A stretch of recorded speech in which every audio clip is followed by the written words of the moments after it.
Bonjour, bonjour. Alors nous voici cette fois-ci sur le module numéro 6 qui est donc dédié au bail, hein, donc au fameux contrat que vous allez donc contractualiser avec le propriétaire. Donc on l'appelle bail dérogatoire puisque c'est un bail spécifique qui est lié à cette activité de sous-location.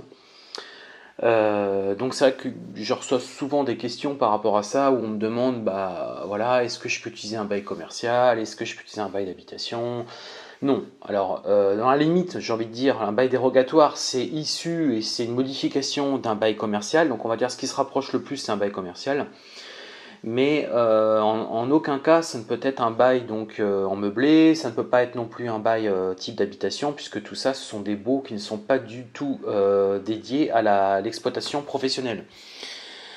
Donc, alors pourquoi un contrat spécifique? Alors il faut faire absolument un contrat spécifique parce que c'est quand même une activité spécifique dans le sens où bah, c'est quand même relativement nouveau ce type d'activité. Sous-louer un logement pour donc un logement type d'habitation pour ensuite faire une activité professionnelle, on va dire c'est pas dans les c'est pas dans les mœurs, hein, c'est pas quelque chose qui se pratique régulièrement, c'est assez nouveau.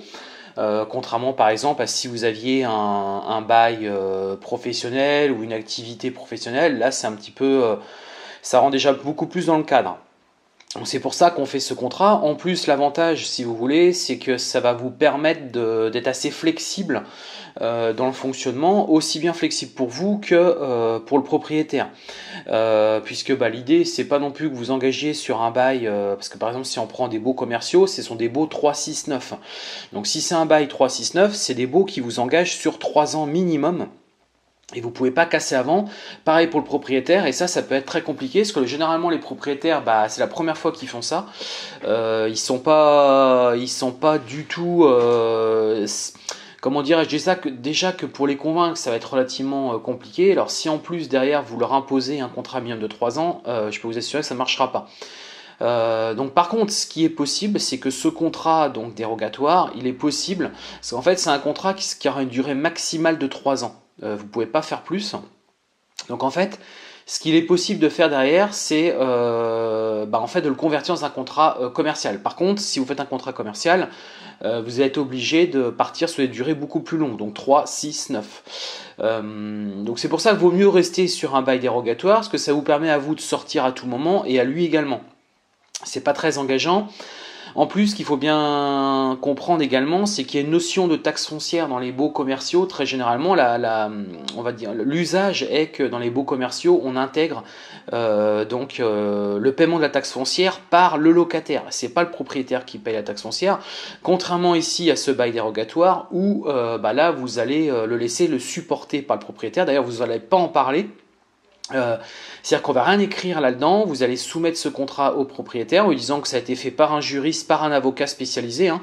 Donc pour rappel, moi c'est un contrat qui m'a coûté 2000 € à rédiger par un avocat et qui a été également vérifié par un notaire, puisque le jour en fait où mon avocat avait fait ce fameux contrat, j'avais pris un rendez-vous, il avait pris un rendez-vous avec un collaborateur, un partenaire à lui qui est un notaire, on s'était rencontrés tous les trois, il m'avait expliqué donc ce qu'il a mis dedans, chaque ligne, etc. D'ailleurs c'est l'objet de ce module où moi je vais tout vous expliquer ligne par ligne, parce que c'est pareil, il va falloir que vous expliquiez ça à votre propriétaire, hein, parce que c'est un contrat un peu spécifique, donc forcément il faut expliquer, vous ne pouvez pas trop le transmettre comme ça.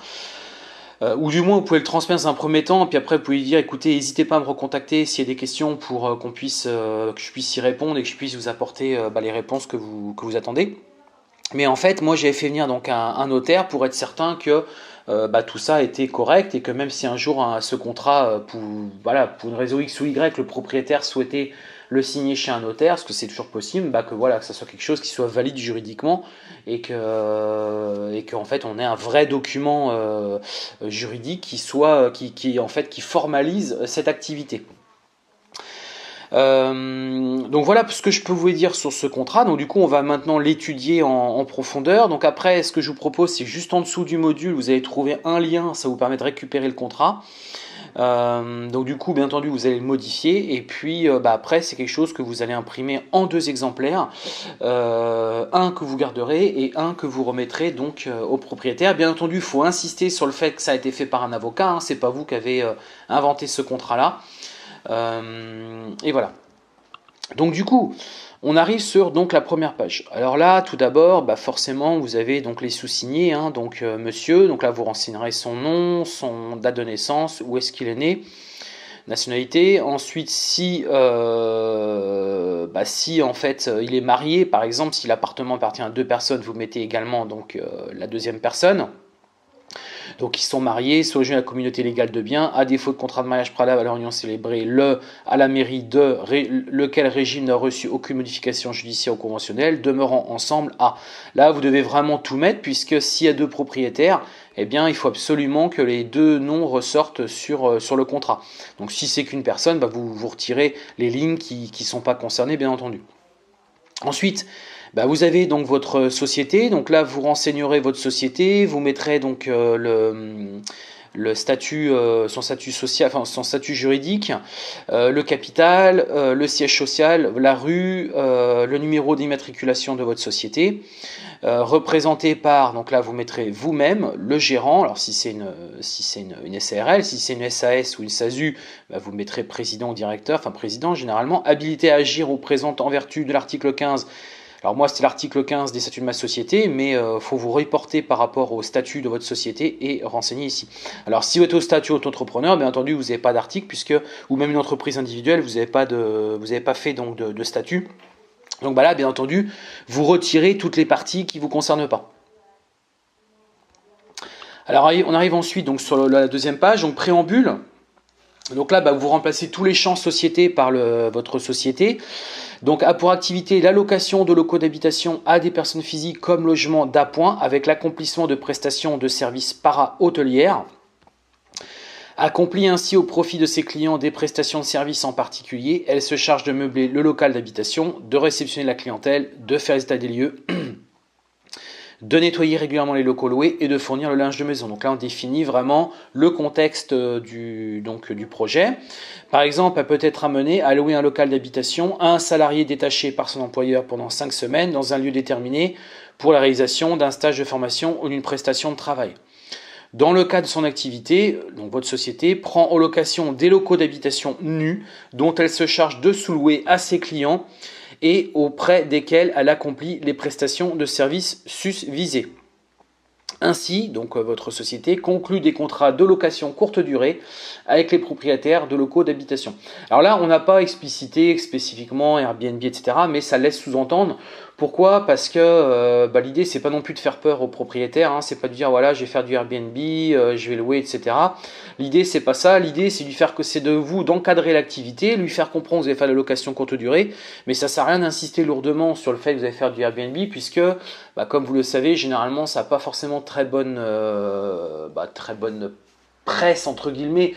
Les personnes qui font du Airbnb vont pas du tout vous dire ça, mais celles qui n'ont jamais fait, moi par exemple, quand je contacte des propriétaires, je leur dis pas que je vais faire du Airbnb, je leur dis que je reçois des clientèles de passage, que j'ai un réseau de personnes qui sont qui cherchent des logements. Vous pouvez très bien expliquer tout simplement que vous avez un réseau en fait d'entreprises avec qui vous travaillez, qui ont des personnes de passage, qui ont des salariés que vous souhaitez donc loger pour quelques jours, plusieurs semaines dans le logement. C'est votre business sans forcément dire voilà, moi je vais mettre votre logement sur Airbnb. Ça c'est sauf si après le propriétaire il est réceptif et qu'il comprend ce que vous faites et qu'il est ouvert, il n'y aura pas de souci. Mais dans un premier temps, l'objectif c'est pas de l'écrire explicitement dans le contrat, mais par contre c'est bien expliquer qu'on va faire la location courte durée, ce qui revient exactement au même. Et puis en plus, on va pas citer le nom de société puisque peut-être vous ferez du Airbnb, peut-être vous ferez du Booking, peut-être vous ferez du Morning Croissant, peut-être que vous ferez du HomeAway. Enfin voilà, il y a différentes plateformes, donc on va pas toutes les lister ici. Et puis en plus, les marques sont déposées, donc on ne peut pas rentrer ça dans le cadre d'un contrat. Donc toutes les obligations, tout engagement souscrit collectivement par monsieur et madame au terme du bail sont solidaires entre eux. Donc là, on fait comprendre clairement que ils sont solidaires, donc ils ont bien compris ce qui va se passer et que donc ils acceptent tous les deux. Donc le régime juridique, le bailleur donne à bail par les présents au preneur qui accepte les locaux si après les locaux. Le présent bail conclut en vertu d'un 1. Donc là je ne vais pas tout vous lire non plus. Le preneur s'engage à respecter les clauses et conditions du présent contrat ainsi que les prescriptions des lois et règlements ainsi que le cas échéant celles du règlement des copropriétés ou de jouissance ou du règlement intérieur de l'immeuble. Bien entendu, là vous engagez à respecter donc, tout ce qui est copro, etc. Aucune tolérance relative à l'application des clauses et conditions du présent bail ne pourra, qu'elle ait pu donc en être la durée et la fréquence, être considérée comme une modification du bail ou une renonciation aux dites clauses et conditions. Donc en gros, il n'y a aucune tolérance par rapport au bail, par rapport en gros là on ne peut pas changer, voilà, ce qui a été écrit ici, on peut pas, ça sera être considéré comme une modification du bail en négociation, donc il n'y a aucune tolérance par rapport à ça, on n'a pas modifié le bail, c'est un contrat ferme qui a donc été fait par rapport à cette sous-location. Donc là en gros vous êtes engagé, donc lui comme vous à exercer, à remplir ce contrat. Donc là, c'est là où du coup, voilà, le présent bail est consenti et accepté pour une durée de... Donc là, vous allez fixer la durée. Donc ça, c'est à voir avec le propriétaire. Hein. Donc vous pouvez très bien mettre 3 ans. Moi, je vois, j'ai un propriétaire où en fait, on a carrément fixé 3 ans. Hein. Il a voulu le délai maximum. Donc là, à compter de, donc là vous mettez le jour où vous entrez donc dans le logement. Le bail est accepté et consenti pour une durée ferme voilà, donc là vous fixez encore comment dirais-je, l'année. Alors là, ce que j'ai oublié de vous préciser, c'est que vous avez le choix entre soit ces deux premières lignes, soit les lignes ci-dessous. C'est-à-dire que soit vous mettez directement le présent bail consenti accepté pour une durée de bim et vous mettez la durée, ou sinon vous êtes un peu plus souple dans le fonctionnement. Moi je conseille plutôt la deuxième partie, puisque là le bail est accepté consenti pour une durée ferme, donc là par exemple vous pouvez mettre 3 ans à compter du temps, mais vous rajoutez ceci, le preneur pouvant cependant le résilier à tout moment à compter du, donc là par exemple vous pouvez mettre par exemple le 3e mois, même le 1er mois, pourquoi pas, hein. Après il faut que ça soit aussi accepté par le propriétaire, mais c'est tout à fait possible de faire comme ça, à condition de donner congé par lettre recommandée avec demande d'avis de réception ou acte extrajudiciaire en respectant un préavis de X mois. Donc là, vous pouvez fixer à partir de quand on peut résilier le contrat et combien de temps il faut avant prévenir le propriétaire pour le résilier. Donc ça, c'est une partie, moi je vous conseille vraiment de mettre cette partie-là parce que ça vous permet de vous sortir clairement du contrat. Cette partie-là est beaucoup plus... donc ça, vous la supprimez, vous la laissez même pas au propriétaire parce que sinon le risque c'est qu'après lui, il rentre dans le jeu et qu'il vous dise non, moi je loue pour 3 ans et on peut pas sortir avant. Là, l'idée c'est que vous puissiez sortir avant. La durée du bail ne sera susceptible d'aucune reconduction, donc ça c'est impératif, c'est la loi, c'est comme ça, vu que c'est un bail dérogatoire, on ne peut pas fixer plus de 3 ans, et expirera même à défaut de dénonciation pour cette date. Alors ensuite, donc la désignation, donc là du coup vous avez plusieurs possibilités, donc là il faudra supprimer en fonction de ce que vous avez besoin. Alors ça soit par exemple les locaux dépendent d'un immeuble collectif, soit les locaux dépendent d'un immeuble collectif non soumis au statut de la copropriété. Si les locaux dépendent d'un immeuble collectif soumis au statut de la copropriété, donc là il faudra supprimer, il faudra que vous mettiez à jour en fonction de ce que vous allez louer. Si c'est plutôt des locaux qui sont indépendants, vous mettrez ici. Et si par exemple il y a d'autres droits qui sont consentis à l'exploitation, il faudra aussi rajouter cette clause ici. Donc ça c'est une partie qu'il faudra que vous modifiez en fonction de ce que vous allez louer. Donc si les locaux dépendent d'un immeuble collectif, les locaux dépendent d'un immeuble collectif, 6, donc là vous mettez le nom, le code postal, la rue, etc. Sont situés, vous mettez description de l'emplacement des locaux par rapport au reste de l'immeuble, donc l'étage notamment. Et comprennent, donc là vous mettez une description précise, qu'est-ce qu'il y a dans le logement, soit une superficie approximative de, donc là vous mettez la surface, soit sinon ils dépendent d'un immeuble collectif qui n'est pas soumis au statut de la copropriété, donc s'il n'y a pas de statut de copropriété, c'est plutôt cette partie-là. Donc ces descriptions correspondent aux parties privatives données à bail, lesquelles représentent donc proportion des locaux par rapport au reste de l'immeuble. Donc ça c'est une information qu'on retrouve notamment quand la personne a dû acheter son bien, il y a des informations qui sont liées par rapport à ça. Donc là l'idée c'est de remplir correctement ça au regard de l'ensemble de l'immeuble. À ces parties privatives, attaché droit d'accès partagé, les parties communes de l'immeuble. Ensuite, si donc c'est par contre c'est un immeuble, c'est dans un immeuble collectif mais qui est soumis au statut de la copropriété, donc là ça va plutôt être cette partie-là. Donc ces locaux constituant le lot, donc là c'est un numéro de lot, de règlement de division de l'immeuble auquel est attaché, et là vous indiquez le nombre de millièmes des parties communes. Ça, c'est des informations qui sont représentées dans quand la personne a acheté son logement et également dans les statuts de la copro. Donc ça, c'est des informations qu'il faut lui demander, qu'il doit forcément avoir, le propriétaire. Ensuite, c'est des locaux indépendants. Là, par exemple, si c'est une maison, typiquement, vous pouvez très bien... donc là, c'est cette partie-là que vous allez plutôt remplir. Et là, vous mettez les locaux sont situés, là vous mettez l'adresse, la surface, description précise donc du logement. Et puis si là ensuite il y a des droits spécifiques, vous voyez par exemple à ces locaux est attaché un droit d'utilisation de, imaginons il y a une terrasse ou il y a une cour qui est commune, vous pouvez très bien le préciser ici, de sorte que l'idée c'est que en gros vous puissiez utiliser la cour puisque c'est une partie commune. Et qu'en gros, il y a bien le droit d'utilisation de la cour. Il est précisé que toute différence entre les codes de la surface indiqués ci-dessus et les dimensions réalisées des locaux ne saurait justifier ni réduction ni augmentation de loyer, les parties déclarant se référer à la consistance des lieux tels qu'ils existent. Là, c'est un terme juridique, c'est en gros pour pas que le locataire, donc vous puissiez demander des dommages par rapport à ça. Alors ensuite, l'état des lieux, donc là, donc c'est l'état. Donc le preneur prendra les locaux dans l'état où ils se retrouvent lors de son entrée en jouissance. Un état des lieux sera dressé amablement et contradictoire entre les parties. Bon là, rien de bien spécial. Lors de la restitution, un état des lieux sera à nouveau dressé. Donc là, en gros, vous allez annexer un état des lieux donc par rapport au logement. Alors là, je vous fournis pas un état des lieux parce que généralement le propriétaire a déjà un document par rapport à ça. À défaut d'établissement amiable et contradictoire d'état des lieux, d'entrée ou de sortie sera dressé par un huissier à l'initiative de la partie exigeante à frais partagés donc entre les parties. C'est-à-dire que si en gros l'état des lieux se passait pas bien, vous êtes obligé de recourir à donc un huissier.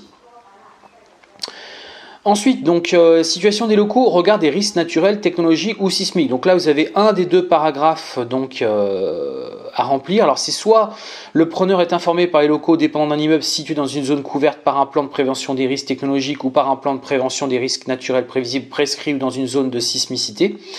Un état des risques établi en 1 du code 1 est annexé au présent. Donc, s'il y avait un risque donc, technologique ou sismique, il faudra l'annexer au contrat. Ou bien sinon, il n'y a rien de tout ça. Donc le preneur est informé que les locaux ne sont pas situés dans une zone couverte par un plan de prévention des risques 1 ou par un plan de prévention des risques naturels prévisibles prescrit dans une zone de sismicité. Donc en gros, s'il n'y a pas de problème. Donc ça c'est pareil, vous pouvez aussi regarder sur internet, sur le site de la mairie, généralement vous retrouvez cette information. Donc là vous me renseignez plutôt cette partie-là.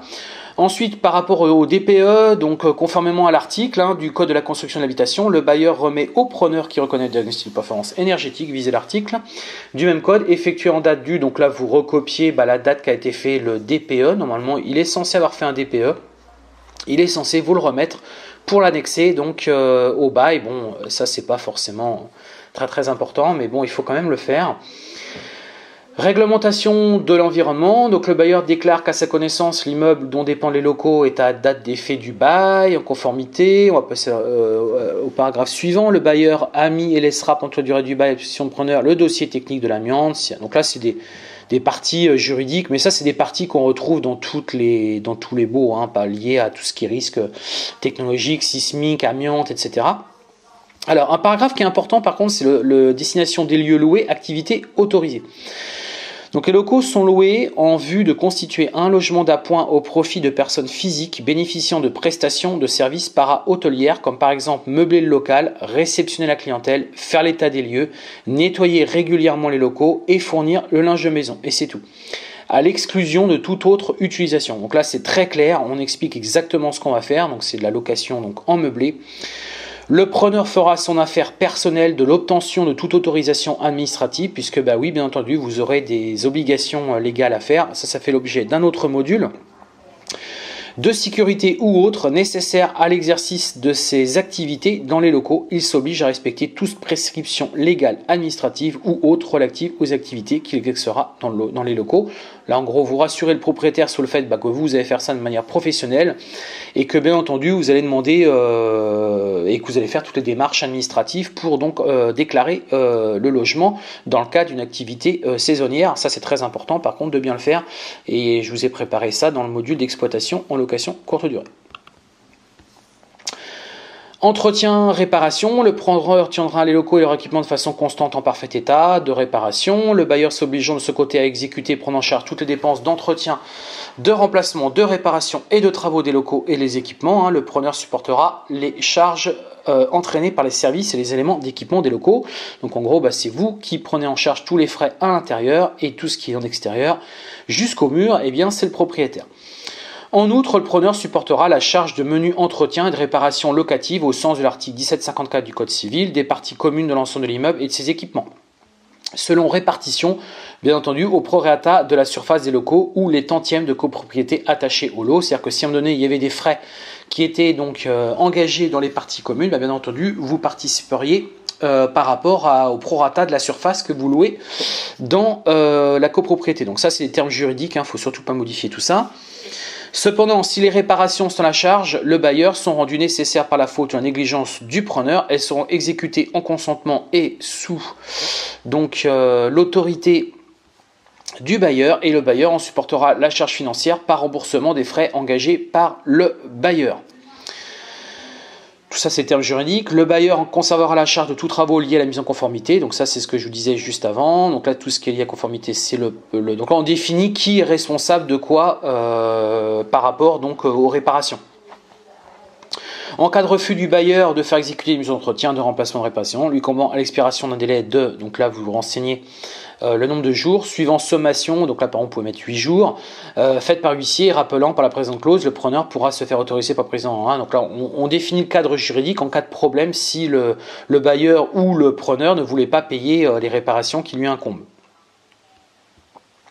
Là c'est pareil, il faudra modifier aussi, puisque là vous voyez c'est la copropriété jugerait où le bailleur et la copropriété. Là c'est pareil, il faut juste adapter ce texte-là. Là c'est un peu long, c'est parce que là ça définit tout ce qui est frais, etc. Donc là il faut juste modifier ici, le bailleur aura ou le bailleur et la copropriété s'il y a une copropriété.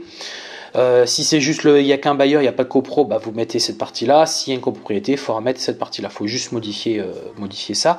Là je vais très vite parce que c'est vraiment des textes juridiques, je vous laisserai le lire par vous-même. Amélioration, donc là le preneur supportera la charge de toute transformation ou amélioration nécessitée par l'exercice de ses activités, bien entendu. Il ne pourra toutefois faire dans les locaux sans l'autorisation expresse et par écrit du bailleur aucune démolition. Là l'idée c'est que tous les travaux vous ne pouvez pas les faire sans que ça soit autorisé par le preneur, ce qui est évident. En toute hypothèse, le preneur ne pourra en fin de jouissance reprendre aucun élément ou matériel qu'il aura incorporé aux locaux à l'occasion d'une amélioration ou d'un embellissement. Donc si là vous aviez par exemple, je sais pas, fait installer une cuisine équipée, vous avez fait des modifications clairement dans le logement, ça va être compliqué de récupérer ça derrière. Construction, donc le preneur ne pourra éditer sur les locaux aucune construction nouvelle sans l'autorisation expresse et par écrit du bailleur. En cas d'autorisation, les travaux auront lieu sous la surveillance de l'architecte, du bailleur, dont les honoraires sont à la charge du preneur. Toute construction nouvelle qui serait faite par le preneur, même avec l'autorisation du bailleur, deviendra la propriété du bailleur en fin de bail sans indemnité. Bon, tout ça, c'est les termes juridiques qui sont légaux, donc pas de modification à faire par rapport à ça. On arrive ensuite à l'occupation-jouissance, donc le preneur devra agir des locaux raisonnablement, suivant leur usage, il ne devra rien faire ni laisser faire. Il devra satisfaire à toutes les charges de ville. Donc là, on définit le contexte. Il ne pourra rien faire ni laisser faire qui puisse détériorer les locaux. Toujours pareil, c'est toujours en cas de problème. Il ne devra rien déposer ni faire aucun déballage ou emballage dans les parties communes ou voisines de l'immeuble. Il ne pourra faire aucun objet ni étalage fixe ou mobile extérieur des locaux. Il ne fera supporter au plancher aucune charge supérieure à la résistance normale. Il ne fera aucune installation en saillie de marquise, véranda, auvent. Voilà, là on définit. De toute façon, ça, concernant la sous-location, vous n'allez pas faire. Mais au moins, c'est rassurant pour un propriétaire parce qu'il voit tout ça. Il voit que vous allez faire juste de la sous-location. Vous n'allez rien faire dans le logement de particulier. Vous n'allez pas transformer le logement. Là, on parle également d'enseigne. On définit vraiment tout, d'affiches, des calicots ou inscriptions sur la façade. ou sur les vitrines, bref, voilà. Vous voyez, là, on définit, on rassure le propriétaire un maximum, puisque du coup, quand il va lire ça, il va se dire, bon, effectivement, moi, je peux lui louer mon logement, il va en prendre soin, il va uniquement faire de la sous-location. Là, on parle du gaz, de l'électricité, du raccordement. Voilà, au moment de son départ, il ne devra enlever aucun objet garnissant les lieux loués sans avoir au préalable effectué toutes les réparations nécessaires. Donc là, on fait comprendre qu'on mettra le logement en bon état au moment donc de la restitution. Abus de jouissance ensuite, donc toutes les tolérances de la part du bailleur, quelles qu'en puissent être la fréquence et la durée, ne constitueront aucun droit au profit du preneur. D'une façon générale, le preneur ne pourra commettre aucun abus de jouissance.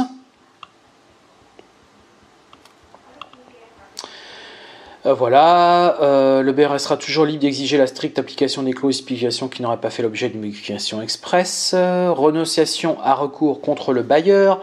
Le preneur renonce à tout recours et toute réclamation contre le bailleur, son mandataire et les syndicats en cas d'interruption des services d'eau, du gaz, l'électricité. Donc en gros, le propriétaire n'est pas responsable. S'il n'y a pas une interruption, là c'est tous les termes juridiques qui vont protéger le propriétaire. Mais ce sont des termes légaux, c'est-à-dire qu'un contrat, ça dans les deux sens, c'est pas uniquement ça va pas aller que dans votre sens, ça va aussi dans le sens du propriétaire, et au contraire c'est rassurant tout ça pour un propriétaire, parce que lui il va se dire au moins voilà, moi j'ai aussi mes droits. C'est surtout ça que va regarder un propriétaire, donc ça c'est vraiment important.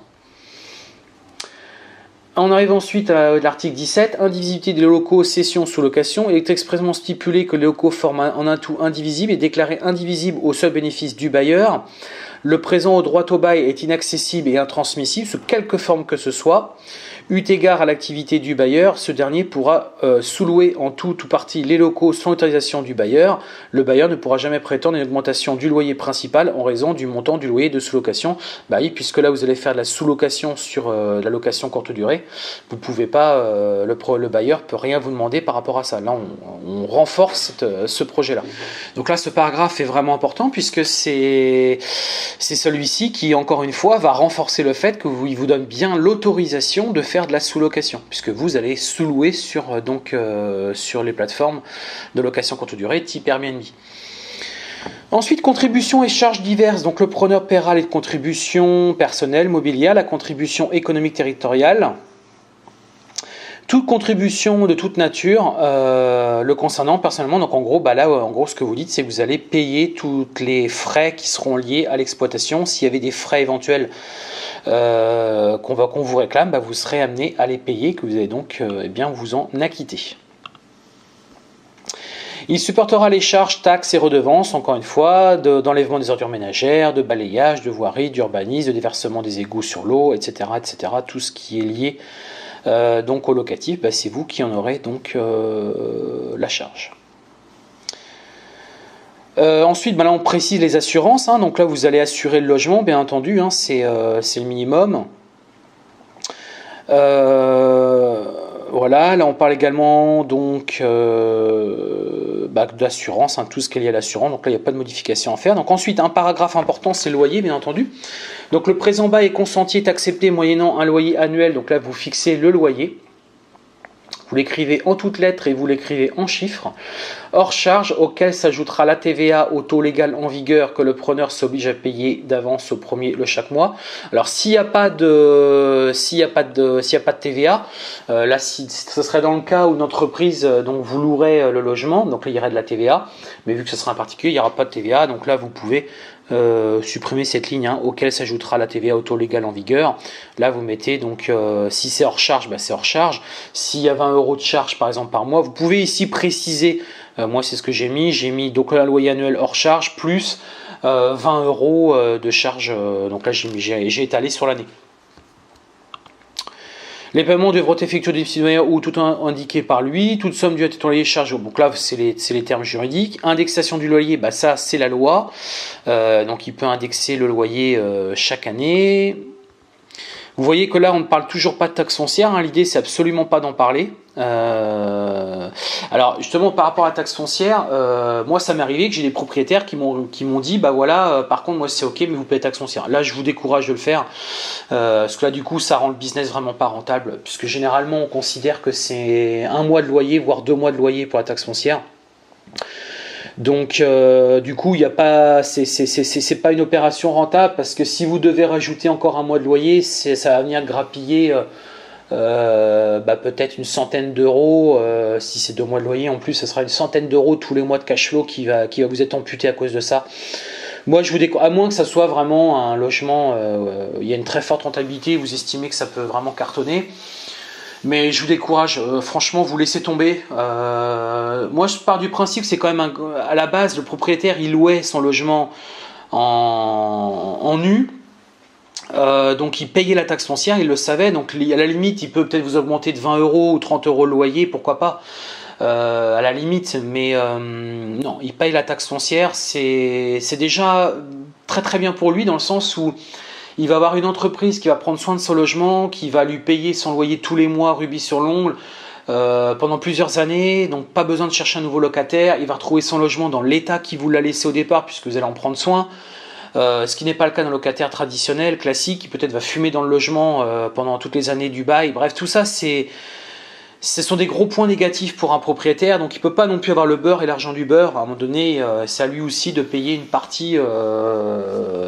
Auparavant, il payait bien la taxe foncière. Je ne vois pas pourquoi il ne paierait pas la taxe foncière sous simple fait que c'est une entreprise qui va louer le logement. Vous voyez, donc du coup, ça, si vous le demandez de le rajouter, vous dites que vous, c'est pas possible.